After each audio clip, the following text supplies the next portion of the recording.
weiß gar nicht, wenn ich das letzte Mal saubere Fingernägel hatte.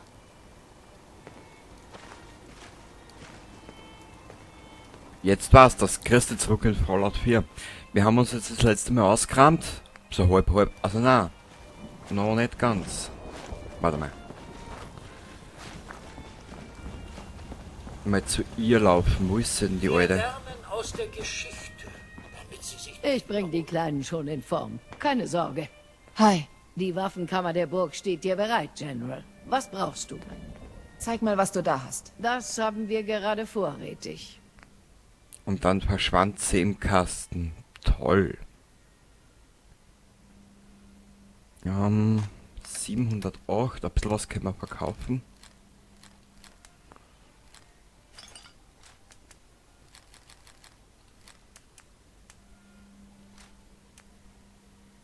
Brauchen wir die Powerfaust überhaupt? Na.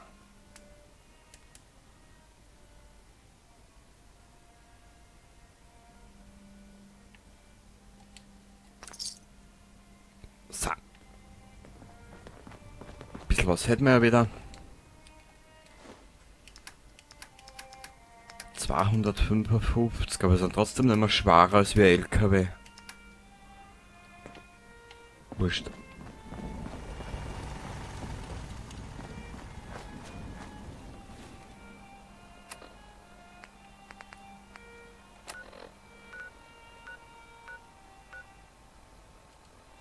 Die meisten.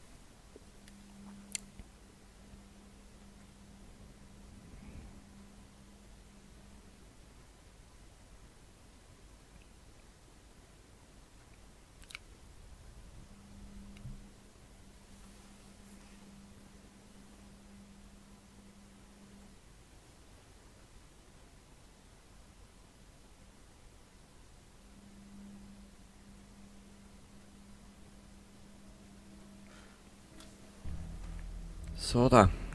Wenn wir die Mission dann haben, ist dann mehr Zeit wieder Schluss mit den Hauptgeschichten. Oder mit der Hauptgeschichte. Ich möchte mich dann weiterhin auf andere Sachen konzentrieren. Ich wette, dafür bekommt man einen Haufen Kronkorken. Ja, da wettest du richtig, mein Freund. Good Neighbor. Auf gute Nachbarschaft, wie man so schön sagt. Wie schaut's mit unserem Charisma aus überhaupt? Plus 10.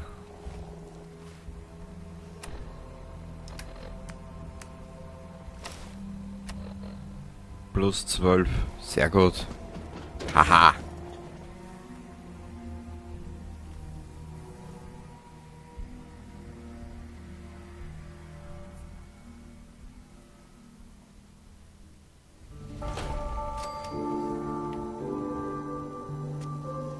Na Preston, kein Kommentar dazu. Wieso darf er vorbeigehen, aber ich muss mich mit ihm auseinandersetzen? Naja. Hey, warte. Zum ersten Mal in Good Neighbor? Da solltest du nicht ohne Versicherung unterwegs sein. Lass mich in Ruhe, sonst brauchst du gleich eine Versicherung. Oh, hey, okay. Wir sagen einfach, dass du deine Versicherung bezahlt hast, ja? Immer mit der Ruhe. Wenn jemand zum ersten Mal durch dieses Tor kommt, ist er ein Gast. Lass diese Erpressungsscheiße. Was kümmert dich das? Sie ist keine von uns. Kein Respekt vor dem Bürgermeister, Finn? Ich hab gesagt, du sollst sie in Ruhe lassen. Du bist schwach, Hancock. Wenn du weiter zulässt, dass Fremde hier machen können, was sie wollen, wird es eines Tages einen neuen Bürgermeister geben. Komm schon. Wir reden hier über mich, Mann. Also pass auf.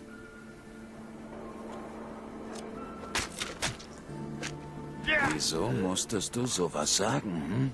Du hast mir echt das Herz gebrochen. Ich weiß, dass du mit Finn klargekommen wärst, aber als Bürgermeister muss ich manchmal zeigen, wer hier das Sagen hat. Alles klar bei dir? Mir geht's gut. Danke, dass du dich um ihn gekümmert hast. Gut. Bitte lass diesen kleinen Vorfall nicht deinen Eindruck von unserer Stadt vermiesen. Good Neighbor ist aus dem Volk, für das Volk, verstehst du? Jeder ist hier willkommen. Ja, versteh schon. Gut. Wenn du cool bleibst, wirst du dich hier ganz schnell einleben. Solange du im Kopf behältst, wer hier das Sagen hat. Hast du mal kurz Zeit? Ich wollte mit dir über etwas reden. Nur zu? Was hast du auf dem Herzen? Ich denke in letzter Zeit oft daran, wie es mir ging, als wir uns kennenlernten. Das war der Tiefpunkt meines Lebens. Ich meine, alle meine engsten Freunde waren tot. Alles, woran ich glaubte, hatte sich als Lüge herausgestellt. Ich habe alle im Stich gelassen, die sich auf mich verlassen hatten. Ich hatte sie nach Concord geführt und wir hatten keine Chance. Und, weißt du, das war mir sogar recht. Ich war bereit zu sterben. Das hatte ich meiner Meinung nach verdient. Das wollte ich. Denkst du immer noch so, hast dein Bestes gegeben? Jetzt denkst du aber nicht mehr so, oder? Nein, gar nicht mehr. Darüber wollte ich ja mit dir sprechen. Was ich damit sagen will ist, also, du hast mir das Leben gerettet. Und nicht nur, weil du uns in Concord vor diesen Raidern gerettet hast. Ich meine, du hast mir meinen Lebenswillen zurückgegeben. Das hört sich jetzt wohl schmalzig an, aber es ist wahr. Wenn wir uns nicht kennengelernt hätten, oder du einfach die Raider erledigt und dich dann verzogen hättest, keine Ahnung, ob ich dann noch leben würde. Ich denke, ich hätte eine Möglichkeit gefunden, es, du weißt schon, zu Ende zu bringen. Vielleicht nicht, indem ich mir in den Kopf geschossen hätte oder so, aber einfach, indem es mir egal gewesen wäre, ob ich lebe. Also, ich wollte nur, dass du das weißt, wie wichtig mir unsere Freundschaft ist. Hast du je darüber nachgedacht, ob wir auch mehr als nur Freunde sein könnten? Ob ich je... Du meinst, du hast auch? Moment mal. Du hast mich da ein wenig überrumpelt. Fangen wir nochmal von vorn an. Aber wenn du wissen willst, ob ich romantische Gefühle dir gegenüber habe, ist die Antwort ein Ja. Ich hätte nur nie gedacht, dass du das erwiderst. Ich meine, ich weiß, dass er tot ist. Aber du scheinst deinen Ehemann noch immer zu lieben. Ich wusste nicht, dass du bereit bist, einen Schlussstrich zu ziehen.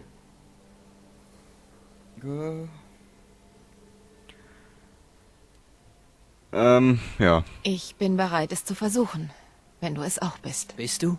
Wirklich? Das In Eintracht. Okay, passt. Sehr ist gut. fantastisch. Wow. Ich weiß gar nicht, was ich Der- sagen soll. Wir der- müssen nichts überstürzen. Ich bin nur froh, dass ich jetzt weiß, dass das alles echt ist. Dass ich es mir nicht nur vorgestellt habe. Gib mir bitte kurz Zeit, damit ich dieses Gefühl einfach nur genießen kann. Der Buff-Simulator 2015. So, Oh, ein neues Gesicht in meinem Laden. Und du schreist bislang noch nicht. Sehr höflich von dir. Lass es mich wissen, wenn du was findest, das dich interessiert. Schreien? Hast du da gerade was von Leuten gesagt, die dich anschreien? Ganz richtig. Einige der Fremden, die hierher kommen, haben noch nie vorher einen Ghoul gesehen. Ich glaube, die kommen einfach nicht mit meiner freundlichen Ausstrahlung klar. Also, brauchst du ein paar Vorräte? Wie ist es so, Ghoul zu sein? Naja, es ist besonders schlimm, wenn einen die Leute ständig danach fragen. Aber ich schätze, ich kann ihnen das nicht wirklich verdenken. Auf der anderen Seite sehe ich noch ziemlich gut dafür aus, dass ich 220 Jahre alt bin. Also, wolltest du was kaufen? Moment, du bist 220 Jahre alt? Okay, es sind eher 270 Jahre. Aber erzähl das nicht gleich jedem. Als Ghoul lebt man lange, da hört man irgendwann auf, die Geburtstage zu zählen. Kannst du dir vorstellen, was es bedeutet, so alt zu sein? Ja, kann ich. Ah, jetzt machst du dich doch über mich lustig. Wenn du so alt wärst wie ich, dann hättest du noch die Zeit vor dem Krieg erlebt. Dann lass mal hören. Komm schon. Wenn du so alt bist, dann erzähl mir, wie die Welt vor dem Krieg war. Ich hatte ein wunderschönes Haus. Einen weißen Lattenzaun. Und das grünste Gras, das du dir vorstellen kannst. Es war so friedlich. Ja, das war's, oder? Tut mir leid. Eine alte Dame, die weint, ist sicher das Letzte, was du sehen willst. Nun, du bist entweder der besterhaltene Ghoul, den ich je gesehen habe, oder der zweitbeste Betrüger in Good Neighbor. Und woran erinnerst du dich? Aus der Zeit vor dem Krieg, meine ich? Ach, Schätzchen. Ich war damals eine wütende junge Frau. Ich dachte, die Welt wäre krank und würde mir nicht das geben, was mir zusteht. Dann endete alles und nun ja, ich irgendwie auch. Ein Ghoul zu werden... Vielleicht sieht man alles als Schicksal, wenn man erstmal mein Alter erreicht hat. Naja, aber deine Geschichte hat mir besser gefallen. Ganz gleich, ob sie nun wahr ist oder nicht. Das ist die Wahrheit. Wirklich. Weißt du was? Du solltest dir mal das Hotel Rexford ansehen, falls du das noch nicht gemacht hast. Da hängt noch ein Vorkriegsghoul rum. Naja, kommen wir wieder zum Geschäft. Was darf's denn sein? Hast du Arbeit für mich? Ja, habe ich. In der alten Stadtbibliothek Bostons haben sich Supermutanten festgesetzt. Ich habe schöne Erinnerungen an den Ort aus der Zeit, als ich noch klein war. Und ein Mensch. Vertreib diese Monster von dort, dann zahle ich dir 200 Kronkorken. Ich glaube, die Bezahlung ist etwas mickrig dafür, dass ich ein ganzes Gebäude säubern soll. Da hast du wohl recht. Sagen wir 250 Kronkorken. Es geht da nicht nur um die Kosten für Munition. Gefahr bedeutet auch immer Arztrechnungen. Ja, schon gut. Wie klingen 300 Kronkorken, wenn du das für mich übernimmst? Einverstanden? Tut mir leid, das reicht mir nicht. Schätze, die Bibliothek wird ab jetzt das Hauptquartier der Supermutanten. Warte, geh nicht. Sagen wir 400 Kronkorken. Abgemacht, Daisy. Danke. Hey, wenn du schon mal da bist, könntest du für mich dieses Buch zurückbringen? Ich habe es aus der Bibliothek. Frag lieber nicht, wie lange es schon überfällig ist. Sehr gut, städtisches Wissen. Ja, die Lederkombi brauchen wir nicht. Wir haben schon 3000 davor daheim.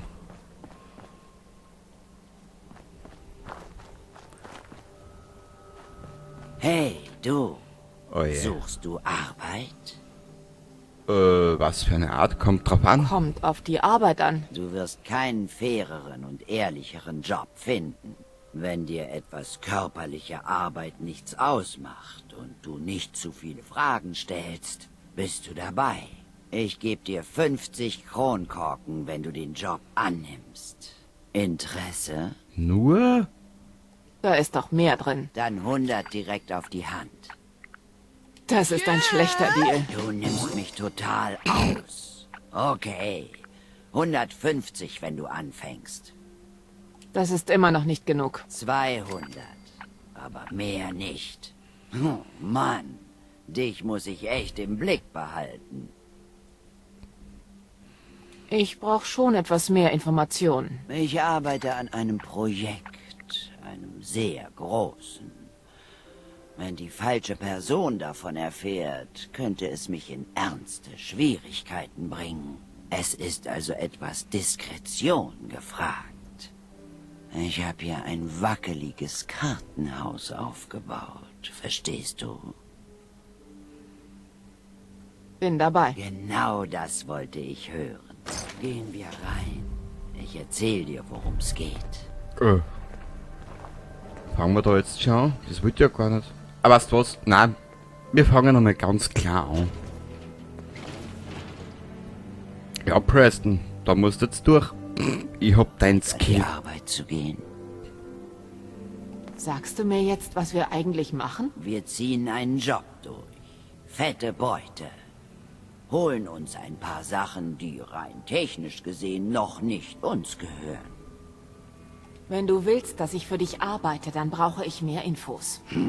Neugierig, was? Okay, ich erklär's dir. Du wirst ein bisschen graben. Nach was buddeln wir? Vergrabenen Schätzen? So könnte man es nennen. Und nun mal im Ernst. Genug jetzt mit den Fragen. Die anderen beiden sind schon da unten und graben. Hilf ihnen ein bisschen, okay? Bist du sicher, dass es sich lohnt, das mitzunehmen? Ja, Preston. So, den Anfang haben wir mal gemacht. Die können wir später treffen. Die warten eh. Komm mal her. Lasst uns ein bisschen reden. Ein bisschen labern. Ich weiß, dass ihr alle euer eigenes Ding macht, aber ich will nicht, dass ihr darüber vergesst, was wirklich wichtig ist. Hey Daisy, schön, dass du gekommen bist. Wie geht's, meinem Mädchen? Hab ich dich nicht letztens bei einem Date mit Marowski gesehen? Hätte er wohl gern. Okay, wir kommen vom Thema ab. Wo war ich? Ah ja. Was wirklich wichtig ist, wir Freaks müssen zusammenhalten. Und das geht am besten, wenn wir darauf achten, was uns auseinandertreibt. Versteht ihr? Ja, so sieht's aus, Hancock. Also, was in unserem großen, netten Commonwealth will uns auseinandertreiben? Was für ein bösartiges, gefährliches Schreckgespenst will unserer friedlichen Gemeinschaft schaden? Das Institut und seine Sons. Ganz genau. Wer hat das gesagt? Komm nachher in meinem Büro vorbei. Du hast dir etwas Jet verdient. Das Institut.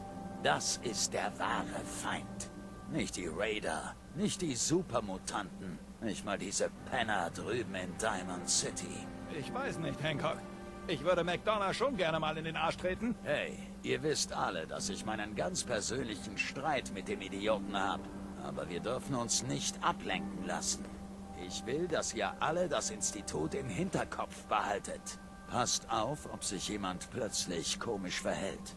Ob jemand Dinge tut, die er normalerweise nicht tut.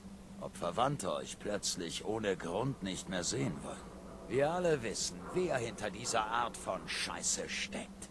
Und der einzige Weg, das zu verhindern, ist zusammenzuhalten.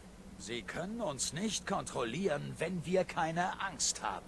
Also, wer hat Angst vorm Institut? Wir nicht! Und mit welcher Stadt im Commonwealth sollte sich das Institut besser nicht anlegen? Good Neighbor! Und wer hat den Good Neighbor das Sagen? Hancock!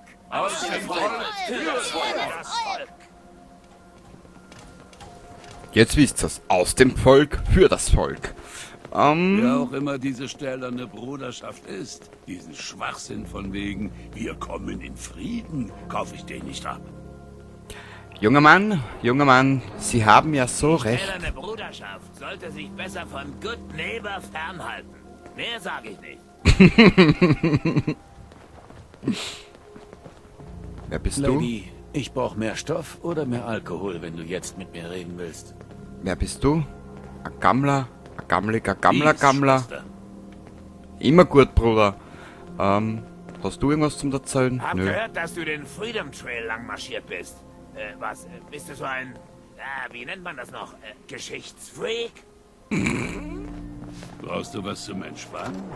Fred Allen. Der Fred, hättest du den müssen auch noch. Warte mal. Fred, willst du weiter den ganzen Tag in der Lobby rumhängen oder hast du noch vor, runterzugehen und was zu arbeiten? Für die Kunden da zu sein, ist Arbeit. Es geht nicht nur darum, die Camps zu kochen, Claire. Es geht auch nicht nur darum, die Camps auszuprobieren. Lass die Finger von dem Zeug und konzentrier dich. Was? Wo bleibt der Spaß am Kochen, wenn man nicht selber was konsumiert? Oh, entschuldige, mein Fehler. Gut. Wir beenden das Ganze dort einmal. Und dann geht's aber wirklich weiter. Bis zum nächsten Mal. Ich hoffe, du bist dann wieder dabei. Baba.